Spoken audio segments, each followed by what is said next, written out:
Before this video begins, I just want to let you know this is a complete one-shot, so if I mess up a few times, which I do mess up, please just ignore it because I'm just really going off the top of my head and trying to explain the best I can.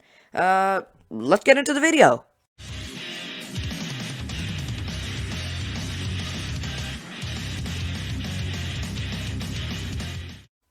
Hey, what's going on, guys? Saiyan here, back with another tier list video. So y'all know the drill. Today we'll be doing an all Dragon Ball SAGAS tier list, and of course, like most of my other ones, I made this one, so if you want to go check it out, link in the description for that, so do your own thing. Maybe even send me a screenshot on Discord or something, and let me know why you picked what you picked, what was different from mine. I would love to see your thoughts, and they probably are very different from mine. Some of them I just don't like, which a lot of people really do, and some I hate that some people don't. So yeah, let's just dive right into it. And the first arc would be the especially important because it's the beginning of Dragon Ball. And of course, we're introduced to our main character, Son Goku. And if you're watching these videos, you probably know he was raised by Gohan, and then Goku accidentally killed him while losing control as a grade 8. Now we actually right into the story. After years of being alone in the wild, he runs into Bulma. She's a rich kid who lives in the city and is a scientist, but is looking for magical orbs known as Dragon Balls to wish for a lifetime supply of strawberries or with a perfect boyfriend. Yeah, I know, it's kind of weird, but it does make for a pretty good story. This arc has so much nostalgia for everybody, and that's why I put it a little higher on the tier list, because I think this is just a really, really good arc. Normally I would put this on good, but because in this saga we were introduced to so many characters that are now like big and are known as the Z Fighters, and it's just an awesome tier. Episode 2 or 3, Goku meets Turtle. Goku meets Turtle and Master Roshi. Roshi goes on to play a major role in the other arcs. They also take on Oolong, who ends up ruining the wish for them, but makes a hilarious moment that we all remember to this day. There are a couple more important people to note. Yamcha, who was actually a challenge to Goku at that time. Oh, how things have changed. Same with Puar, Oxy, and Chi-Chi, they were pretty minor characters at that time. Goku also learns the Kamehameha for the first time in this, and the first time Shenron is also ever summoned was in this arc. As well as finding out Goku's tail isn't just a random tail he was born with, it turns him into a giant monkey ape who they have to work together to defeat. I would put this in awesome tier, simply because of all those reasons, as well as, you know, the Pilaf gang. That's not, the villain isn't really the main reason I'm doing this, because Pilaf is a pretty dookie villain, but all the actors we get introduced to, or not actors, all the characters we get introduced to, as well as we get so many things that are now huge in the story, it's just really nostalgic. The next arc is also pretty important to the story. Master Roshi returns and is technically Goku's second master, and Krillin is also introduced to the story. We get to see a first bit of training from our future heroes in the Turtle School, and they then later go on to go into the 21st World Martial Arts Tournament. Among many fights, the most notable, of course, would be Goku versus Jackie Chun, who is disguised as Roshi. This fight was iconic. Like, everybody that's watched Dragon Ball literally knows that this was one of the best fights ever, and it's, in terms of fights, up there in the god tier, right?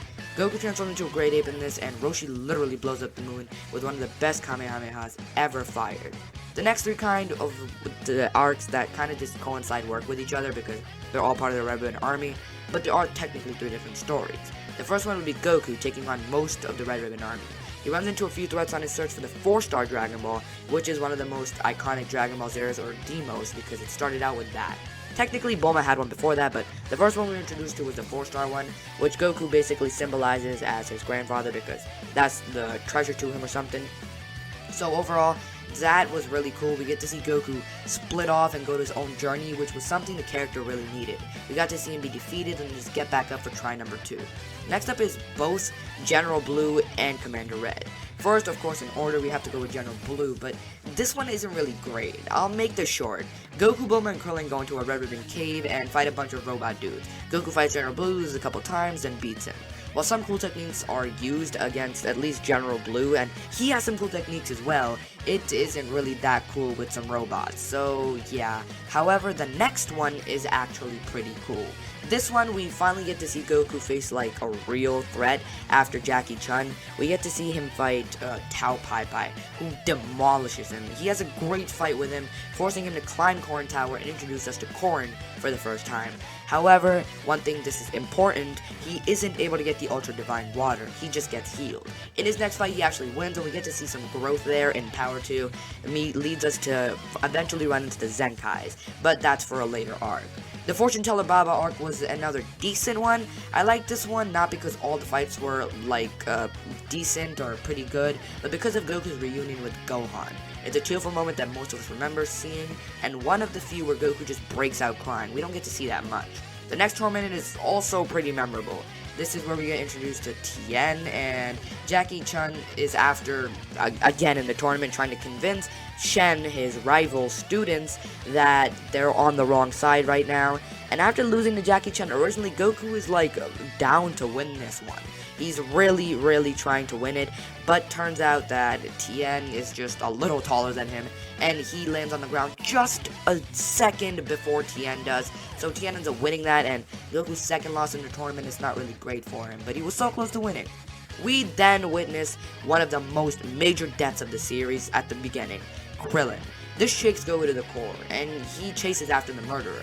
King Piccolo has returned, obviously, and this is just one of the best arcs ever. This is the first God arc because there are so many fights in this, and they're just so good. Goku's finally able to get the Ultra Divine Water, and back against Tai Paopai, he wasn't able to do it. He wasn't strong enough, but as this is showing him being able to get it, it shows that he has made progress, he's gotten stronger, and is then able to defeat King Piccolo nearly, showing one of the best fights ever. Again, a lot of iconic fights at the beginning of Dragon Ball and near the end as well. King Piccolo spits out an egg, and Piccolo Jr. is born. Now, this arc is even better than the King Piccolo arc. I'm sorry, I just smacked my chair, but I'm getting that excited. This arc was one of the, if not the best fight showcasing in Dragon Ball history. It was just so good. Goku versus Piccolo. Now, Goku goes up after defeating Kami, or King Piccolo, whatever. He goes up to the lookout and meets Kami, the god of Earth. This is when he starts to train for 3 years. Krillin is brought back to life and all of that. But Goku is training to fight Piccolo, King Piccolo's son, and their fight is just massive, okay? Goku also gets married right after this arc because Chi-Chi comes back, you know, to haunt him forever. So he just gets to marry her. I don't even know what he was thinking, but whatever, man. And this fight was just dope, okay? We got to see so many cool things, as well as Piccolo becoming a giant. I just think overall that was great. Next up, we have the entirety of the Saiyan Saga. I think this is an awesome tier 1, not God, because even though the Vegeta vs. Goku fight was great, I'm just ranking this overall at this point. The fact that so many people died, Gohan was introduced to us, obviously named after Grandpa Gohan, Goku's kid. Raditz wasn't really that good of a character, but we did get introduced to Goku's Saiyan heritage, so he's not just a random monkey boy, which everybody would have originally thought, because Dragon Ball just has so many random characters just walking around, people with tails, people that look like wolves, they're just humans, so you wouldn't really think that Goku's out of the ordinary with just a tail. But turns out he's an alien, and his Saiyan comrades, bad guys, are looking for him, trying to murder him, or recruit him, murder him if he doesn't listen. So Raditz, his brother, shows up to Earth, tries to kill him, but that doesn't go to plan. Piccolo actually kills Goku in an attempt to defeat Raditz. Then Goku trains with King Kai, learns the Kaioken. Iconic, very iconic. I love the Kaioken. It's one of my favorite transformations or techniques, you can call it. Nappa isn't really that great of a character either. Only person that's really just great in the entirety of the Saiyan Saga is Vegeta. And we get to see some more people show up, and Piccolo, Gohan, Krillin, all that. But originally, I think Vegeta is just one of those characters that lasts and just like everybody loves. And to this day, Vegeta is one of the greatest characters. Next up, another God tier one. I think that I would put this even above the Piccolo fight, because Goku versus Frieza, man, what the heavens. We get introduced to Super Saiyan for the first time. Biggest moment in Dragon Ball history, almost, pretty much, basically the biggest moment. We get to see the legend that we've been talked about since the Saiyan Saga, and this is like a while after, well, not that long, but like quite a while after. Vegeta's rambling about the Super Saiyan the entire time. You're not dealing with the average Saiyan anymore. I'm the legendary, blah blah blah. And Frieza kills him, of course. Goku turns into a Super Saiyan, yada yada yada, after Krillin dies again, which is kind of sad, but he died already, so yeah, it's not that sad. Goku turns into a Super Saiyan, tries to spare Frieza again because he's an idiot, but Frieza somehow survives, even though the planet blows up on him, he can breathe in space, yada yada yada, Mecha Frieza, and this is the first just kind of bad arc. Mecha Frieza is like just a loose end. I didn't really like him at all. It's literally just Frieza, except he's got mecha parts. He's mechanical. I didn't see any need in this. We do get introduced to King Cold, so I'm between meh and bad for this one. But Future Trunks also comes back, which is a major role in the next arc, the Android Saga. This one is another good, I would say, because I think Cell is much better villain than all the androids. Basically, Goku as a kid in these three defeated the entire Red Ribbon base, ended up killing this dude's son. He got mad, revenge, made all these androids to kill him, and now they're super strong, but they can't defeat him. Eventually they do end up doing so, but then time chamber training, Goku and the others are stronger than them, and then enter Cell. Cell, perfect being. He's pretty cool, he's just awesome. I wouldn't put him in God, but I think he's one of the awesome characters. We finally get to see Goku's idiotic side a bit more. Even though he would probably put up a better fight against Cell, lets his son fight him. His son gets his ass kicked, and then finally turns into a Super Saiyan 2, which he then uses to defeat Cell. Super Saiyan 2 is again one of those moments that's just really good. Him transforming was, I think, one of the best scenes we ever saw in Dragon Ball. So even better than the Super Saiyan transformation originally. We get to see everybody just ascend in the Cell games, and I think that's one of the reasons that I would put this so high, except for just Cell being a dope ass villain. Next up, the Great Saiyaman Saga, and again, bad. This one especially because Gohan was a cool character until this happened. Okay, he slacks off on his training. Vidal's a pretty cool character to meet, but Great Saiyaman, seriously, Red Cape guy. It was influenced by the Ginyu Force, of course, but come on, man. Red Cape, all of that, it's kind of annoying. Like, even his little brother at the age of 7 thought it was cool, and then a couple years later, he's just like, nah, I'm not into that anymore. So, yeah, pretty dookie. But the tournament was actually pretty good. It was like up here good. It wasn't that good, but it was pretty good. Okay, we got to see Goku return after being dead for 7 years. That's one thing I forgot to mention. Goku sacrificed himself for nothing pretty much. Cell blew up, regenerated, fought everybody, all pretty much killed Trunks, kicked the shit out of Vegeta. Final Kamehameha battle, which was one of the most iconic battles ever. So yeah, that's why, again, Cell mentioned. But tournament, again, let's get back to the topic. The tournament was pretty cool.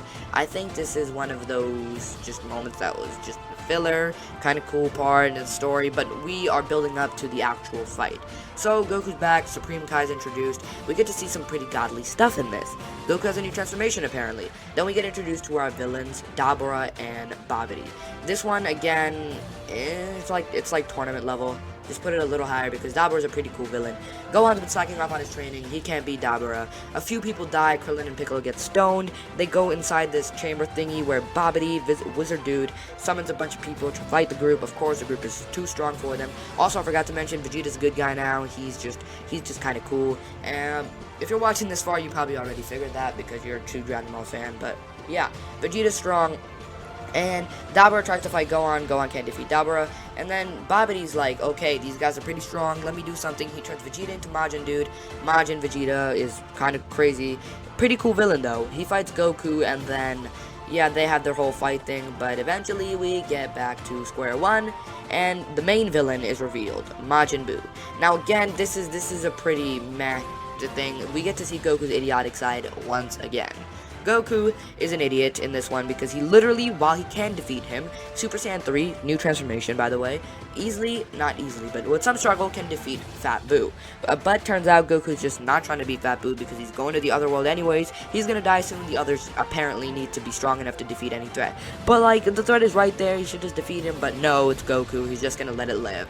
Goten and Trunks, his son and Vegeta's son, are the new hope apparently, and they have to fuse to try and fight him, even though Goku can just defeat him right now. Then we get into this whole new arc, which I would put at good still because it's not that great. Basically, Goku has to go to the other world after teaching the kids fusion. They fuse, they try to defeat Fat Buu. Fat Buu kicks their sorry asses. Then they go back, they fuse again. Fat Boo's actually losing this time, but then he turns into Super Buu. Super Buu is way stronger than Gotenks. Gotenks goes Super Saiyan 3. Super Saiyan 3, Gotenks fight Super Buu. Super Buu is pretty strong. He's also pretty strong, but the fusion time runs out. Gohan with Ultimate shows up.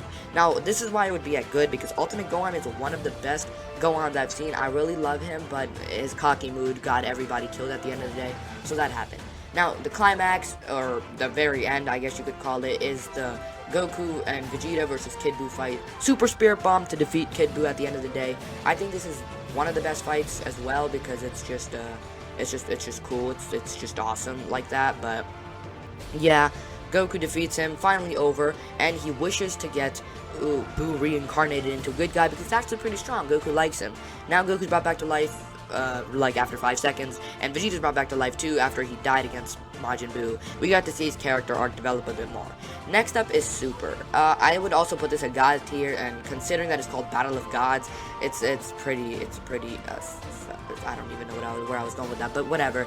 It makes sense. It's a God tier. There's gods in it. Super Saiyan God, Legend. Goku goes Super Saiyan God, fights the God of Destruction, Beerus. We get to see a lot of cool things in this. Super Saiyan God is like a different way they took for transformations. I feel like just Vegeta should have gone a different way in the next arc, but he didn't. He also went towards God in blue, while Goku went towards the same direction. I feel like Vegeta would have had a different turn of events, but turns out he doesn't. So after this fight happens, Goku versus Beerus was, again, one of the best fights ever. There's a lot of fights that I'm saying are the best, but like, there's been so many fights over Dragon Ball, and a select few are good. Goku versus Frieza, Goku versus Buu, Piccolo, King Piccolo, and Beerus. There's just really good fights, okay? The next arc, however, is not a God tier. It's actually really bad. It's so bad. ROF could have been so much better. Ginyu, seriously. Tagoma, pretty dookie character, at least in the movies. Tagoma and Ginyu were a thing. In the anime, not so much. So Frieza's returned. He has a new golden form. Apparently Frieza can just go Super Saiyan on his own, but he just changes it up from Super Saiyan Golden to just Golden. Goku and Vegeta, new transformation, they just go blue. One of the worst transformations in my opinion. It's kind of hated on, but it makes sense. It's just God plus Super Saiyan. Why are they going this route? Yada yada yada. Super's pretty cool, but RF is not. Next up is a hit at the Tournament of Destroyer Saga. This one is actually a pretty good one. We get to see Goku use Kaioken. Apparently, Super Saiyan Blue can be stacked on Kaioken, which I freaked out when I first saw. I remember I was watching this episode live, and Goku just like pulls out this red aura. I'm like, oh my god, is that Kaioken? Is it? And everybody's freaking out with me, so we're all just, everybody freaked out when Goku did that. I feel like that's one of the moments that made this arc memorable and was just good. Following this, we get to the future Trunks Goku Black Saga. I feel like this was another pretty good one, but it wasn't awesome. Because Future Trunks returned, everybody was really happy because they brought back one of the fan favorite characters at the time. But we got to see some cool things. I mean, Goku replica, evil Goku. Really, I feel like they could have gone somewhere else with that. There's an evil Goku. Somebody took Goku's body and turned into him. Not that great, but we do get to see a few cool things like fusion. Vegito gets retconned. He's finally, if we figure out why he defused originally, I mean, they clearly didn't think of it before, but Vegito just has a time limit to mortals, so we get to see Super Saiyan Blue Vegito, which is cool. We get to see in the manga Goku use the Hakai, which is a godly technique, which was cool, but in the anime, Goku and Vegito turn into Vegito. Then Trunks somehow makes a Spirit Bomb, which wasn't really cool. Then Future Zeno has to erase the entire timeline anyways. So yeah, that arc went to Jack. But God tier, one of the best arcs ever with Tournament of Power. I feel like we can all agree on this. A few things were misplaced, like Super Saiyan Blue Evolution Vegeta. Where did that transformation come from?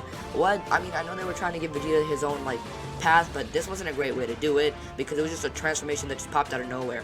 While Goku got a few new transformations, Ultra Instinct and Mastered Ultra Instinct, against the major, well, not really villain, he's a good guy in his universe. He just has to be fought by the group. I forget what the name is, but whatever. Jiren, whatever. Goku fights him. Master Ultra Instinct. Best transformation, I think. One of the best transformations they ever added to the story. I feel like this was great. Okay? Awesome. Everybody loved it. We got reintroduced to Android 17. Frieza came back, and this time Frieza was actually cool. We got to see Goku, Frieza, and 17, or Goku and Frieza mainly, fight together, which was the best part about that entire tournament. I swear to God.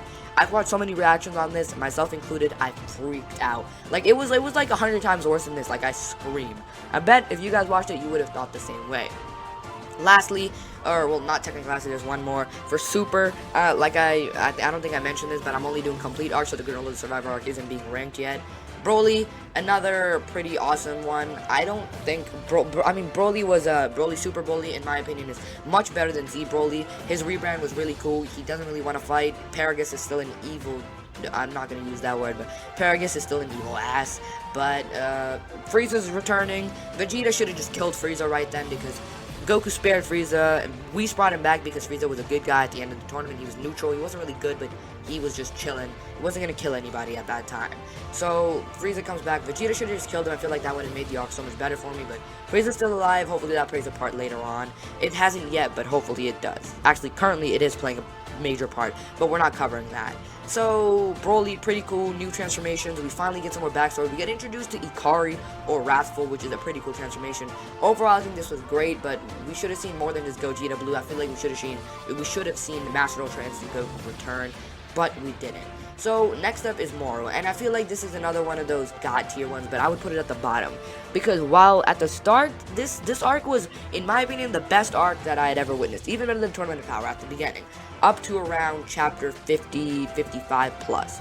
Goku and Vegeta fighting Moro after. Goku is accessing Ultra Instinct again, and Vegeta is going down his own separate path. Ultra Instinct isn't for him, he needs to learn techniques. He goes to Yardrat to learn new techniques, and Goku trains with an angel, Beerus, who learns from Goku, and Goku learns from him. Now Goku accesses Ultra Instinct at will, or just normal Ultra Instinct, and he fights Moro, and it's actually a pretty cool fight. Everybody loves it until Goku goes mad and goes Master Ultra Instinct, and then gives Moro a Senzu Bean. What are you doing, Goku? And from there, it just went downhill until the final fight with Goku and Vegeta and everybody defeating him, which is pretty cool, but Senzu Bean, it kind of ruined everything. So, following this, even though it's non-canon, I did say we was going to do all sagas, the ones except for the ones that aren't finished, so we got to get into GT. Black Star Dragon Ball, bad. I'm going to rush through these ones because they're not canon, but Black Star Dragon Ball was horrible. Simple reason, Goku was turned into a kid, and Trunks is childish, and Pan. I don't like Pan. I didn't really like Pan at all.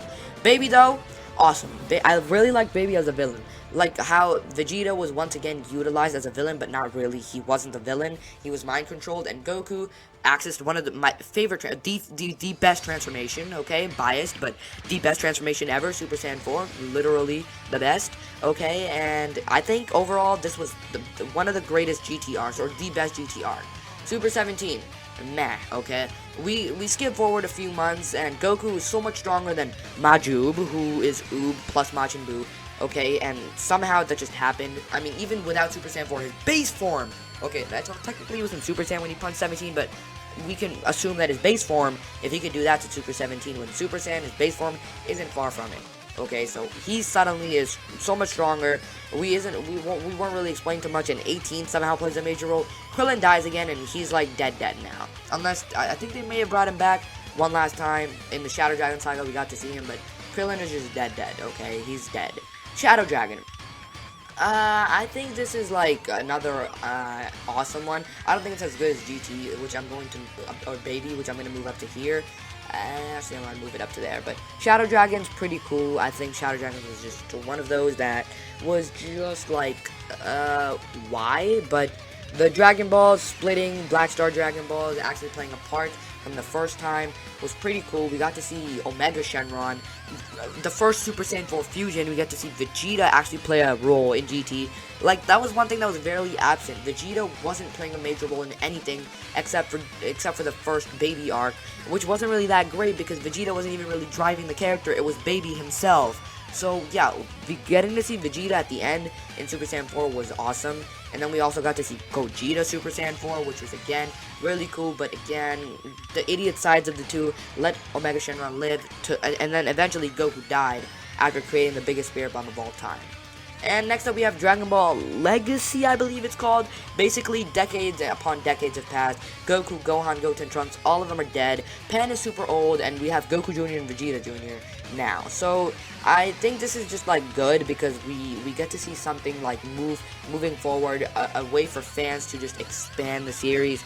So, that was all that was to it. Lastly, we have the Super Dragon Ball Heroes one. Well, you guys might be wondering why I haven't done the new one. It's just because it's not completed yet, so I'm not gonna do it. But the first one was pretty good. I feel like power scaling ignored was more in the third one, but I feel like this one was pretty good. I just put it in good. The second version of it was awesome though, because we got to see Master Ultra Instinct Goku again. Apparently he trained with the Grand Priest. We get to see Jiren and Hit back into the story, which was just awesome. And yeah, this was really fan service, which I liked. But near the other arc, it's just not that great. Power scaling is off the charts. It's just eventually gets so crazy that it doesn't matter. So, I hope you guys did enjoy this video. I went into a bit more detail with my tier list. I don't know if you guys liked me going into more depth, or do you just want to see it short and sweet for every arc, or every image, I guess you could suppose. Yeah, like I didn't mention earlier, like and subscribe, click the bell to be part of the Super Saiyan Force, join the Discord to chill, and send me a screenshot over Discord or in our server to let everybody know what you think about all these arcs, so we can debate and everything. You can tell us what you did, we can tell you what we think and everything. I would really like to see you guys engage with that, and become a member, please, if you can. Yeah, comment down below. Everything like that. I don't know where I'm going with this outro, but thank you guys so much for watching, and I'll see you in the next one.